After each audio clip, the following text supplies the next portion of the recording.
ఇక్కడ 2-3 పోర్టులు ఉన్నాయి.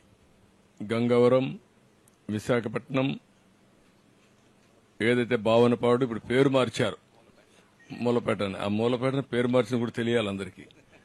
పేరు మార్చారు కానీ జరిగింది ఏమీ లేదు. ఈ 3 ఎయిర్పోర్ట్లు ఒకటి.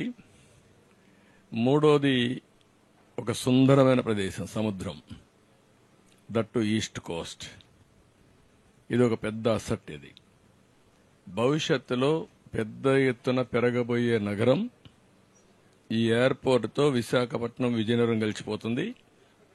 ఇక్కడి నుంచి శ్రీకాకుళం కూడా కలిసే అవకాశం ఉంది. ఎందుకంటే శ్రీకాకుళం 50 కిలోమీటర్లు, విశాఖపట్నం 50 కిలోమీటర్లు.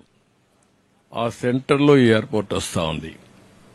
అదే మరిగా ఫేజ్ 1లో బీచ్ రోడ్ భోగాపురం వరకు ఏదైతే బీచ్ రోడ్ ఉందో అది కానీ మనం వేసుకుంటే, ఫేజ్ 2లో ఇంకొక 50 కిలోమీటర్లు శ్రీకాకుళం, ఫేజ్ 3లో లేదంటే కంటిన్యూగా కూడా మూలపేట పోర్ట్ వరకు వేసుకుంటే, మూలపేట నుంచి ఒక పేరలల్ హైవే వచ్చి బీచ్ రోడ్ వచ్చి ఇప్పుడుండే ఎగ్జిస్టింగ్ హైవే ఈ హైవే కనుక కలిపేయగలిగితే, మధ్యలో కొన్ని కనెక్టివిటీ పెట్టుకుంటే one of the best place అవుతుంది ఇండస్ట్రియలైజేషన్ కి. Nowhere, no place can beat this. ఇది నాకు ఒక కళ, ఎప్పటి నుంచో మాట్లాడుతున్నా. అది ఇప్పుడు ఎగ్జిక్యూట్ చేసే పరిస్థితి వచ్చింది. ఈ ఎయిర్పోర్ట్ మనం చూస్తే 15 మే 2015 20వ తారీఖున రాష్ట్ర ప్రభుత్వం ఆమోదం తెలిపింది. నేను వచ్చిన వెంటనే ఆమోదం తెలియజేశాను.